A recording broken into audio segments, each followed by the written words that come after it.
Salut les mange-merdes, je suis le professeur Torsan. Non, je ne t'insulte pas, tu te calmes, pourquoi est-ce que tu manges de la merde? Je vais te le dire. Quoi? Tu croyais que le rayon alimentation du supermarché n'est rempli que de trucs comestibles? Que parce que, à ce qui paraît c'est de la nourriture, alors tu peux le manger? Tu pensais que si tu choisis des aliments ni trop gras, ni trop salés, ni trop sucrés tu peux manger de tout avec modération? À ton avis, qu'est-ce qui est le plus modéré, l'honnêteté des industriels, ou ton esprit critique? Tu crois que les autorités sanitaires sont composées de philanthropes incorruptibles et compétents? Que les produits laitiers sont tes amis pour la vie? Que grâce à eux t'auras des os costauds? Oh le bolos! Malheureux fils de Babylone, tu es victime de propagande. On t'a pris pour un imbécile, oui mais bon, faut reconnaître que de loin on peut se méprendre, n'orage du vanage. On n'attend pas, Bon Patrick. alors par quoi on commence? Par le début, si tu veux bien. Bon d'accord. Alors dérisoire représentant de l'espèce humaine, tu n'es pas sans ignorer que tes ancêtres homosexuels, Homo sapiens glandent sur cette planète, depuis 200 000 ans et, avant eux, de sombres parents velus et malodorants.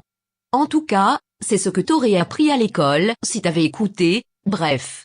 Deuxième point, l'espèce humaine vivait à l'origine sous un climat tropical, vu que sinon pendant l'hiver il se serait gelé le cul, dans notre pays comme il n'avait aucune technologie à la base. Du coup, Jean Paléo, ces demi-macaques bouffaient ce qu'ils trouvaient sur place, à ton avis? Des fruits, des feuilles, des racines. Et avec de la chance quelques restes de barbac sur un animal tué par un vrai prédateur. Bon ensuite tu sais, avancée technologique, tout ça, migration, chasse, feu, bon les types savent maintenant cuire la viande, mangent des racines bouilles peut-être.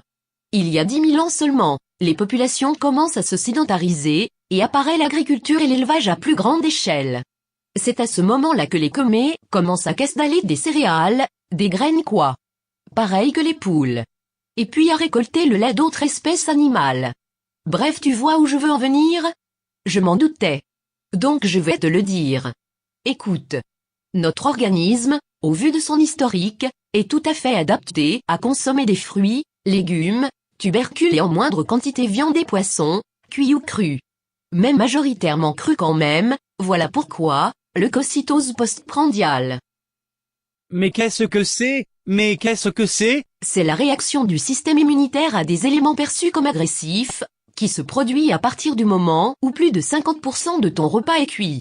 Et si les globules blancs déglinguent ce que tu viens de bouffer, ben t'as mangé pour rien. Enfin surtout pour des calories vides, rond tout gros porc de gros lard. Donc les schlagos, je vous invite à manger vos crudités. Non Jean Saucisson, la charcuterie de chez Lidl ça compte pas, sauf si ton but dans la vie c'est d'avoir le cancer du fion. Bon si tu y tiens vraiment, choisis des produits de fabrication artisanale et rustique, à base de bêtes saines. Donc finalement mes poulets, les céréales sont devenues la base de l'alimentation humaine que récemment. On en cultive depuis 10 000 ans certes, mais le surgavage alimentaire des Vergondés contemporains ne date lui, que de l'après-Seconde Guerre mondiale. Alors est-ce clair à présent? Les habitudes alimentaires des pays dits développés sont récentes, et davantage culturelles que physiologiques. Et la toute-puissance du marketing, qui pousse les gens à acheter des trucs dont ils n'ont pas besoin, les incite aussi à acheter des aliments qui n'en sont pas.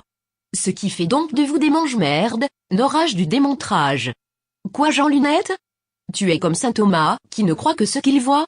Bon d'accord, alors tente cette expérience. Attention c'est pas pour les fragiles.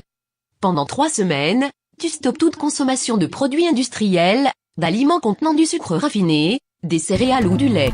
Et là tu verras, la vie c'est fait pour ça. Qu'est-ce que tu vas pouvoir manger alors? Ben réfléchis enfant gâté. Des fruits, des légumes, des légumineuses et des tubercules, principalement. Mais aussi, en moindre quantité je le jure, de la viande, du poisson et des œufs. En bref, des aliments bruts et non transformés, que tu pourrais trouver dans la nature, et, vois-tu, les légumes courent moins vite que le gibier. Alors tu fais cette expérience, et après on peut discuter parce que tu sauras. Maintenant tu ne sais pas donc tu te tais. Ok Jean McDo tu peux mettre un pouce rouge si tu veux, mais t'auras quand même le cancer. Allez, c'est tout pour aujourd'hui, je retourne lire la biographie de Schwarzenegger.